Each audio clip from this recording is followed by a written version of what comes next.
আপনারা সবাই প্রশ্ন করে থাকেন যে দক্ষিণ কোরিয়াতে বাংলাদেশিরা কি ধরনের কোম্পানিতে কাজ করে এবং কত টাকা স্যালারি পেয়ে থাকে। তো আমি যেই কোম্পানিগুলো দেখাচ্ছি এখন আপনাদের, বাংলাদেশিরা সাধারণত এই ধরনের ইন্ডাস্ট্রিগুলোতে কাজ করে থাকে। শুধু বাংলাদেশিরা নয়, এছাড়াও দক্ষিণ এশিয়ার আরও কয়েকটি দেশ আছে, যেমন পাকিস্তান, শ্রীলঙ্কা, নেপাল সহ বিশ্বের আরও 16টি দেশ থেকে দক্ষিণ কোরিয়াতে কর্মীরা এসে থাকে, যারা কিনা এই ধরনের ইন্ডাস্ট্রিগুলোতে উৎপাদন শিল্পে কাজ করে থাকে। এমনকি আমি নিজেও এই প্রোডাকশন কোম্পানি বা ইন্ডাস্ট্রিতে কাজ করে থাকি। এবং বেতন যেটা হয়ে থাকে দক্ষিণ কোরিয়াতে, আসলে আমরা যারা সাধারণত ইউরোপ আমেরিকার কথা চিন্তা করি, সেই তুলনায় দক্ষিণ কোরিয়াতে প্রায় সেম রকম স্যালারি অনেকটা কাছাকাছি হয়ে থাকে। স্যালারির হিসেবটা আমি একদম শেষে বলবো, কিন্তু আপনারা ইন্ডাস্ট্রিগুলো দেখুন। এই ইন্ডাস্ট্রিগুলোতেই মূলত আমরা বাংলাদেশিরা সহ বিশ্বের অন্যান্য যেই দেশগুলো থেকে কর্মী আসে, তারা এই ইন্ডাস্ট্রিগুলোতে আমরা জব করি এবং এখান থেকে বেশ ভালো একটা স্যালারি পেয়ে থাকি, যেটা আমাদের জন্য ইউরোপ আমেরিকা যেসব দেশে মানুষ স্যালারি পায়, আমাদের মতো বাংলাদেশিরা প্রায় আমরা সেরকম স্যালারি পেয়ে থাকি। এবং আরও নানা সুযোগ সুবিধা রয়েছে যেটা আমরা দক্ষিণ কোরিয়াতে এসে পেয়ে থাকি।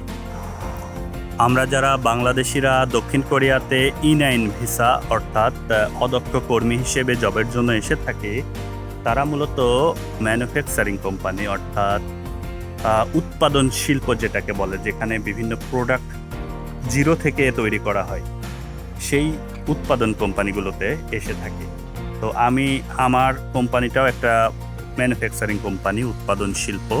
সেখানে এই প্লাস্টিকের প্রোডাক্ট তৈরি করা হয়, এই প্লাস্টিকের বাক্সগুলো, বক্সগুলো তৈরি করা হয়। তো এগুলো কি কাজে লাগে? আমার কোম্পানির তৈরিকৃত এই প্রোডাক্টগুলো সাধারণত এই দেশে যেহেতু শীতকালে তুষারপাত হয়, তাপমাত্রা মাইনাসের নিচে নেমে যায়, যার কারণে মাটির নিচ দিয়ে ব্যবহারযোগ্য যেসব পানির লাইন থাকে, অর্থাৎ পানি চলাচল করে যেই লাইন দিয়ে, সেই পানিগুলো বরফে পরিণত হয়। তো সেই ঠান্ডার সময় সেই পানিগুলো যেন বরফে না পরিণত হয়, সেজন্য এক ধরনের হিটার বলতে পারেন, যেটা ব্যবহার করা হয় সেই পানিকে গরম রাখার জন্য। ফলে সেই পানি ঠিক তাপমাত্রায় থাকে এবং সেটা সবসময় চলমান থাকে, বরফে পরিণত হয় না। তো সেই হিটারগুলোকে প্রোটেকশন দেওয়ার জন্য, অর্থাৎ এই বক্সগুলোর মধ্যে সেই হিটারগুলো বসানো হয়, সেট করা হয়, সেজন্য এই বক্সগুলো তৈরি করা হয়। তো এই বক্সগুলোই আমাদের কোম্পানিতে উৎপাদন হয়ে থাকে। দেখুন, বিভিন্ন ক্যাটাগরির এখানে বক্স রয়েছে, যেগুলো এক এক কাজে ব্যবহার হয়। তো এইগুলোই আমাদের কোম্পানিতে উৎপাদন হয়ে থাকে। অর্থাৎ আমার কোম্পানিটা হচ্ছে প্লাস্টিক কোম্পানি, প্লাস্টিকের প্রোডাক্ট তৈরি করা হয়। তো এ ধরনের আরও অনেক শত শত আইটেমের প্রোডাক্ট, প্রসাধনী প্রোডাক্ট হতে পারে, ফুড আইটেম অর্থাৎ খাবারের প্রোডাক্ট হতে পারে, অন্যান্য গাড়ির পার্টস তৈরির কোম্পানি হতে পারে। বিভিন্ন রকমের কোম্পানি রয়েছে যেইগুলোতে বিভিন্ন ধরনের আইটেম তৈরি করা হয়। এই ধরনের কোম্পানিগুলোতেই মূলত আমরা বাংলাদেশিরা জবের নিয়োগ পেয়ে থাকি। তো এইটাই হলো আমার কোম্পানির প্রোডাক্ট, যেটা আপনারা দেখছেন। এগুলোই আমার কোম্পানিতে সাধারণত তৈরি করা হয়ে থাকে। দেখুন, কোম্পানির পক্ষ থেকে কত সুন্দর একটি কোয়ার্টার এখানে আমাদের জন্য তৈরি করা আছে, যেখানে আমরা সম্পূর্ণ ফ্রিতেই থাকতে পারি। এখানে আমাদের নিচতলাতে রয়েছে অফিস রুম এবং দোতলাতে আমরা থাকি। কত সুন্দর করে কোম্পানির পক্ষ থেকে এই কোয়ার্টারটা তৈরি করে দিয়েছে। এখানে টিভি আছে, সোফা আছে, ফ্রিজ আছে, চেয়ার টেবিল এবং বাথরুম আছে। সুন্দর সব কিছুর ব্যবস্থা এখানে করে দেওয়া আছে। আর সবথেকে মজার বিষয়টা হলো এইটা সম্পূর্ণ ফ্রিতে আমাদের জন্য। কোম্পানিতে আমরা যারা জব করি, প্রায় কোরিয়ার সব কোম্পানিগুলোতে এরকম ফ্রিতে সুন্দর কোয়ার্টার করে দেওয়া থাকে, যার ফলে এই কোয়ার্টারগুলো ফ্রিতে ব্যবহার করার ফলে আমরা যেই বেতনটা পাই সেই বেতনটা মোটামুটি খরচ এইখান থেকে সেভ হয়ে যায়। এখানে কোয়ার্টার যদি আমরা নিজেরা ভাড়া করে থাকতে হতো তাহলে হয়তো 15-20 হাজার টাকা কোয়ার্টারে আমাদের চলে যেত ভাড়া দিতে, কিন্তু যেহেতু কোম্পানি থেকে ফ্রিতে এটা ব্যবস্থা করা হয় যার কারণে আমাদের এই পুরো টাকাটাই বেঁচে যায়।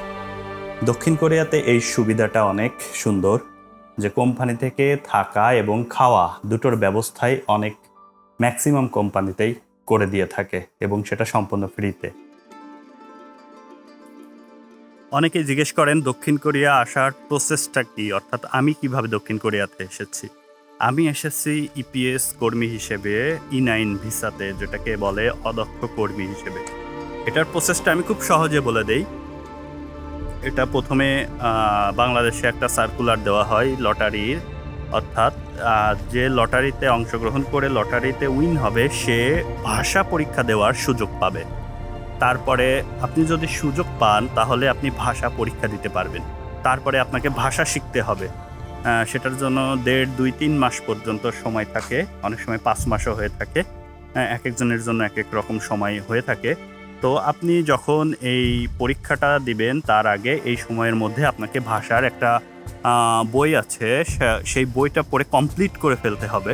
তারপর আপনি ভাষা পরীক্ষা দিবেন, আপনি নাম্বার পাবেন, তারপরে রেজাল্ট দিবে। অনেকেই থাকবে, অনেকে বাদ পড়বে কম মার্ক পাওয়ার কারণে।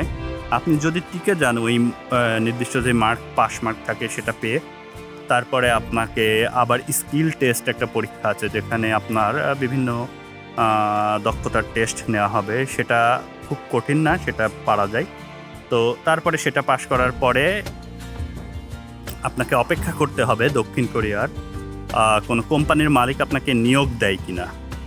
এবার আসি সব থেকে ইন্টারেস্টিং পর্ব, সেটা হলো আমাদের এখানে বেতন কেমন হয়। তো দক্ষিণ কোরিয়াতে আমরা যারা আসি, যেহেতু আমরা আমাদের দক্ষতার প্রমাণ করেই আসি, অর্থাৎ কতগুলো ধাপ আমরা পার করে আসি, সেজন্য এখানে আমাদের গুরুত্বটাও অনেক বেশি থাকে। আর এর ফলে দিন শেষে আমরা এখানে ভালো একটা স্যালারি পেয়ে থাকি। আর সব থেকে সুবিধা এই কারণেই যে আমরা এখানে স্যালারি পাই, সাথে আমাদের থাকা খাওয়া অনেক সময় 80-90% কোম্পানি বহন করে দেয়, যার কারণে আমরা যা স্যালারি পাই সেটাই মোটামুটি আমাদের থেকে যায়। তো স্যালারির আরেকটা বিষয় নির্ভর করে কোম্পানিতে কতক্ষণ কাজ, অর্থাৎ ওভারটাইম যেই কোম্পানিতে যত বেশি হয় স্যালারি তাদের তত বেশি হয়। বেসিক স্যালারি অর্থাৎ সকাল 8টা থেকে 5টা, এই বেসিক স্যালারি সব কোম্পানিতে সবার জন্য, কোরিয়া, বাংলাদেশি সবার জন্য একই নির্ধারিত। কিন্তু যেই কোম্পানিতে ওভারটাইম বেশি হয়, অর্থাৎ 5টার পরের থেকে যত ঘন্টা বেশি ওভারটাইম হবে তাদের স্যালারিটাও তত বেশি হয়ে থাকে। তো আমার কোম্পানিতে সপ্তাহে 5 দিন ডিউটি, 2 দিন ছুটি থাকে, অর্থাৎ 5 দিন ডিউটি এবং 2 দিন ছুটি, এবং প্রতিদিন 1.5 থেকে 2 ঘন্টা ওভারটাইম হয়ে থাকে। অন্যান্য কোম্পানি, অনেক কোম্পানি আছে 24 আওয়ার চলে, সব সময় শিফটিং আকারে কাজ চলে, অনেক ওভারটাইম থাকে, তাদের স্যালারি আরও অনেক বেশি হয়। তো আমার পাশে একটা কোম্পানি দেখছেন যেটা 24 আওয়ার 24 ঘন্টা চলতে থাকে, সেখানে নিশ্চয়ই শিফট ভাগ করা রয়েছে কর্মীদের জন্য, 2-3টা শিফট থাকে, তারা এই শিফট অনুযায়ী কাজ করে, তাদের স্যালারিটাও ওভারটাইম বেশি হওয়ার কারণে বেশি হয়। আমাদের ওভারটাইম কিছুটা কম, তার কারণে আমাদের স্যালারিটাও কম হয়। তো বেসিক যেই স্যালারিটা দক্ষিণ কোরিয়াতে বর্তমানে বাংলাদেশি টাকায় প্রায় 2 লাখ টাকা, এটা সবার জন্য। কেউ যদি সপ্তাহে 5 দিন ডিউটি করে 8টা থেকে 5টা, সকাল 8টা থেকে বিকেল 5টা, সপ্তাহে 5 দিন, অর্থাৎ এক মাসে 20 দিন ডিউটি করে, 20 থেকে 22 দিন, তাহলে তার স্যালারি মিনিমাম প্রায় 2 লাখ টাকা বা তার কাছাকাছি আসবেই। তো বেশিরভাগ কোম্পানিগুলোতেই বেসিক স্যালারি না, সাথে আরও কিছু ওভারটাইমও থাকে, 1 ঘন্টা, 2 ঘন্টা, 3 ঘন্টা।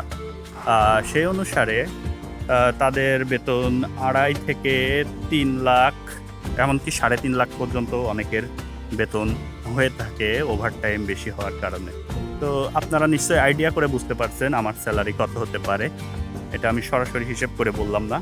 তো সবথেকে মজার বিষয় যেটা বললাম যে দক্ষিণ কোরিয়াতে স্যালারি যেটা, তার সাথে আমাদের খরচটা খুবই কম। অর্থাৎ এখানে খরচ অনেক বেশি, কিন্তু সেটা কোম্পানি অনেক ক্ষেত্রে বহন করে দেয়, যার কারণে দক্ষিণ কোরিয়ার এই সুবিধাটা অনেক অনেক সুন্দর যে আমরা যা স্যালারি পাই প্রায় সেই টাকাটাই আমরা সেভ করতে পারি।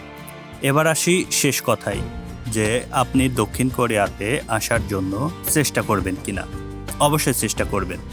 যদি আপনি স্টুডেন্ট হন এবং আপনার পড়াশোনার পাশাপাশি আপনি চেষ্টা করতে পারেন এমন, অথবা আপনি কোনো ছোটোখাটো বিজনেস বা কাজ করেন এবং তার পাশাপাশি পড়াশোনা করতে পারবেন কয়েক মাসের জন্য, তাহলে আপনি চেষ্টা করতে পারেন, কারণ আপনার জন্যই এটা সবথেকে ভালো সুযোগ। এখানে যেহেতু আসার জন্য নিশ্চয়তা নেই, মানে 100% আপনি পরীক্ষাতে পাশ করলেও আসতে পারবেন এমন নিশ্চয়তা নেই, যে কারণে আপনি পড়াশোনা করলে পড়াশোনা চালিয়ে যেতে হবে, কাজ করলে বা অন্য কোনো চাকরি করলেও সেটা চালিয়ে যেতে হবে, এবং তার পাশাপাশি যদি আপনি এই ভাষাটা শিখতে পারেন তাহলে এটা আপনার জন্য। অন্য কোনো কাজ না ছেড়ে দিয়ে বা পড়াশোনা না ছেড়ে দিয়ে আপনি ভাষাটা শিখলেন, তারপর পরীক্ষা দিলেন, পাশ করলেন। যদি আপনার নসিবে থাকে, ভাগ্যে থাকে, তাহলে আপনি দক্ষিণ কোরিয়াতে চলে আসবেন, আপনার কাজটা তখন ছেড়ে দিবেন। তাহলে আপনার জীবনের এটা হতে পারে একটা বেস্ট ডিসিশন। তখন আপনি এটা রিয়েলাইজ করতে পারবেন যে আপনি জীবনে একটা বেস্ট ডিসিশন নিয়েছিলেন। সুতরাং আপনি যদি চেষ্টা করতে চান তাহলে আপনার জন্য শুভকামনা।